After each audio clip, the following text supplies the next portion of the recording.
നമ്മൾ ഈ പണ്ട് മുതലേ കേട്ടു പഴകിയ ഒരു പ്രയോഗമാണ് നാളെ നാളെ നീളെ നീളെ എന്നുള്ളത്. നമ്മൾ ഏതെങ്കിലും ഒരു കാര്യം വളരെ ഐശ്വര്യമായിട്ട് സ്റ്റാർട്ട് ചെയ്യാൻ പോവുകയാണെന്ന് വെക്കുക. പക്ഷെ മടി ഇങ്ങനെ കൺട്രോൾ ചെയ്യാൻ സ്റ്റാർട്ട് ചെയ്ത ഒരാളാണെങ്കിൽ അവരെ നയിക്കുന്നത് ഈ മടി തന്നെയായിരിക്കും, അല്ലെ?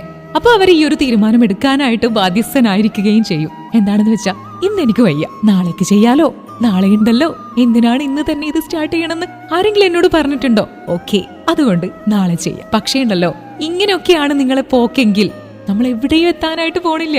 സോ നമ്മുടെ ഭാവി നമ്മൾ തന്നെയാണ് നിർമ്മിക്കുന്നത്. നിങ്ങൾ കേട്ടിട്ടില്ലേ, time and tide never waits none? ഒരിക്കലും സമയവും കാലവും വേവ്സും ഒന്നും ആർക്കും വേണ്ടി വെയിറ്റ് ചെയ്യുന്നില്ല. ഇന്ന് കഴിഞ്ഞു പോയ സമയവും ദിവസവും ഒന്നും നമുക്ക് തിരിച്ചു പിടിക്കാനായിട്ടും പറ്റില്ല. So be careful. ഓരോ ദിവസവും ഒരു പുതിയ അവസരമാണ്, അത് ഓർത്ത് വെക്കുക.